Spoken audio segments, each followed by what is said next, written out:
नमस्कार, मैं हूं आपके साथ नम्रता शर्मा। मंगलवार देर रात एक बहुत बुरी खबर सामने आई। खबर जाने माने सिंगर केके से जुड़ी हुई थी। 53 साल की उम्र में उनका निधन हो गया। बताया जा रहा है कि कार्डियक अरेस्ट यानी कि दिल का दौरा पड़ने की वजह से उनका निधन हुआ।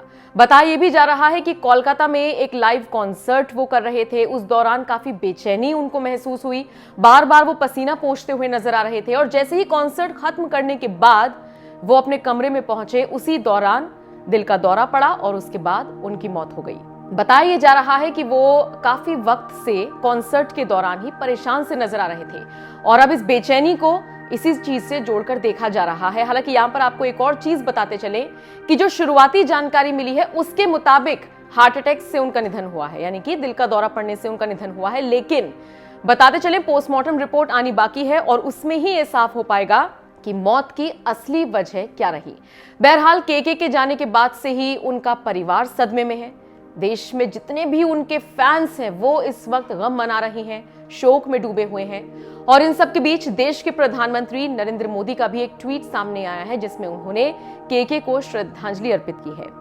प्रधानमंत्री मोदी लिखते हैं, saddened by the untimely demise of noted singer Krishna Kumar Kunnath, popularly known as KK.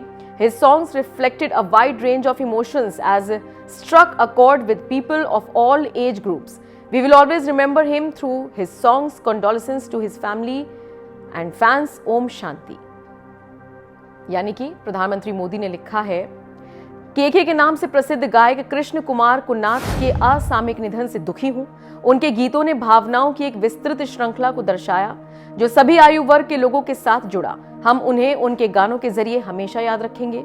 उनके परिवार और प्रशंसकों के प्रति संवेदना। ओम शांति। एक तरफ देश के प्रधानमंत्री दुखी हैं तो दूसरी तरफ पूरी जनता दुखी है। बॉलीवुड जगत से भी शोक संदेश आने शुरू हो गए हैं। किसी को भी यकीन नहीं हो रहा कि 53 साल की उम्र में केके जैसे सिंगर हम सबको एकाएक छोड़कर चले जाएंगे। निश्चित तौर पर यह एक बहुत बड़ी और बहुत बुरी खबर है और एक बहुत बड़ी क्षति है इस देश के लिए जिसको कभी पूरा नहीं किया जा सकेगा। खैर, आपको बताते चले केके ने बहुत सारे हिट गाने गाए हैं। जो गाने आप सुनते हैं, आप यकीन मानिए आप उनको सर्च करेंगे उसमें सिंगर का नाम, तो आपकी फेवरेट लिस्ट में जो गाने होंगे उसमें सिंगर का नाम केके ही आएगा। बताया जा रहा है कि जिस वक्त लाइव कॉन्सर्ट का आखिरी टाइम चल रहा था उस दौरान उन्होंने गाना गाया था, हम रहे या ना रहे कल, याद आएंगे ये पल। बताते चले केके ने न सिर्फ हिंदी बल्कि तमिल, तेलुगु, कन्नड़, मलयालम, मराठी और बंगाली सहित दूसरी भाषाओं में भी गाने रिकॉर्ड किए हैं। तो ऐसे में निश्चित तौर पर उनका जाना एक बड़ी क्षति।